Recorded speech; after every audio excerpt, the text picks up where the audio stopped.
Hello बच्चों, चलिए प्रश्न को समझते हैं। प्रश्न है, अभिकथन सोडियम एसिटिलाइड के साथ हाइड्रोजन गैस के निर्मोचन के लिए सोडियम धातु व सोडामाइड के साथ एथाइन क्रिया करता है।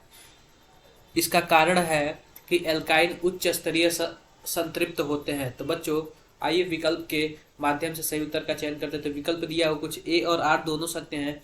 आर ए की सही व्याख्या है। विकल्प बी है ए और आर दोनों सत्य हैं लेकिन आर ए की सही व्याख्या नहीं है।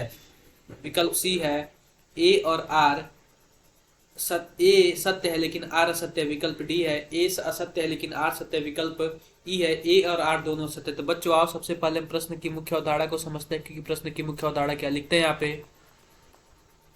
मुख्य अवधारणा बच्चों, मुख्य अवधारणा में हम यह देखेंगे कि यहाँ पे जो हमारे पास है सोडियम एसिटिलाइड के साथ हाइड्रोजन गैस के निर्मोचन के लिए सोडियम धातु व सोडामाइड के साथ एथाइन क्रिया करती है। तो सबसे पहले हम एथाइन का संरचना सूत्र कुछ इस प्रकार बना लेते हैं।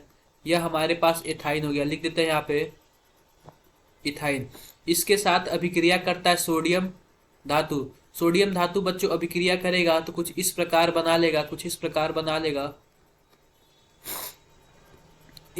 बना लेगा, यहाँ पे कार्बन होगा और यहाँ पे Na होगा। अब बच्चों होता क्या है कि अगर सोडामाइड यानी कि सोडामाइड को हम NaNH2 बोलते हैं। यह एक बेस की जैसे कार्य करता है, यानी कि लिख देते हैं यहाँ पे बेस की जैसे, क्षार की जैसे कार्य करता है।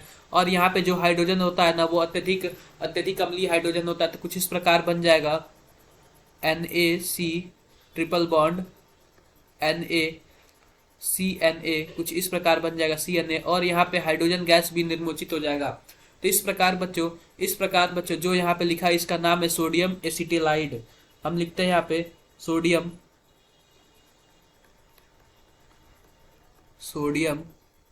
एसिटिलाइड।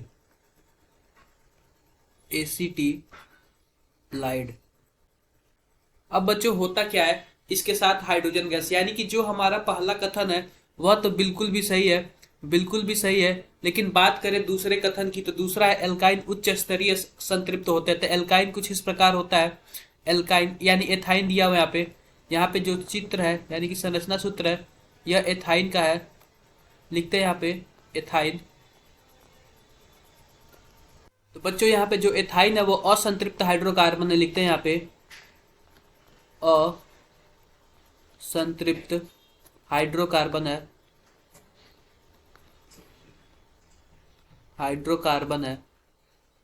और बच्चों कारण में लिखा हुआ है कि एल्काइन उच्च स्तरीय संतृप्त कार्बन होता है, तो यह गलत हो जाएगा। इस प्रकार बच्चों हम विकल्प के माध्यम से अपने सही उत्तर का चयन करेंगे। तो हमारे पास कुछ इस प्रकार है कि हमारे पास जो एसर्शन है यानी अभिकथन है वह तो सत्य है लेकिन जो कारण है वह असत्य है। तो हम देखते हैं यहाँ पे कौन सा सत्य कौन सा असत्य है।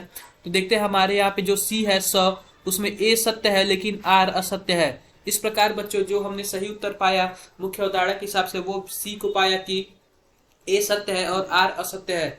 इस प्रकार बच्चों हम मुख्य अवधारणा के हिसाब से हमने सही उत्तर का चयन कर लिया। आशा करते हैं कि आपको मुख्य अवधारणा के आधार पर प्रश्न समझ आया होगा। धन्यवाद।